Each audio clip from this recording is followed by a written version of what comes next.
অনেকটা সুন্দর মতো মজে যায়, অর্থাৎ গলে যায়, টেস্টটা বেশি গুণ বাড়িয়ে দেয়। এটা হলো হল্যান্ডার আলু। এই আলুগুলো খেতে দারুণ লাগে। আমাদের উত্তরবঙ্গে প্রায় সব অঞ্চলেই এই আলুগুলোর প্রচুর পরিমাণে চাষ হয়। বিশেষ করে রংপুর, দিনাজপুর অঞ্চলে এই আলুগুলোর চাষ অনেক পরিমাণে হয়। তেও খুব ভালো লাগে, এটা ভর্তা করে খাওয়া যায়, আরও বিভিন্ন রকমভাবে খাওয়া যায়। আর আমরা তরকারিতে বেশিরভাগ ক্ষেত্রেই আলু খেয়ে থাকি, খুবই ভালো লাগে খেতে। আগের দিনে কিন্তু আলু দিয়ে বিভিন্ন ধরনের খাবার তৈরি করা হতো।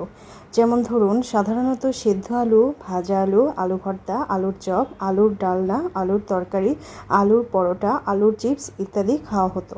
এছাড়া আলুর সাথে অন্যান্য সবজি মিশিয়ে বিভিন্ন ধরনের তরকারি বা ভর্তা তৈরি করা হতো।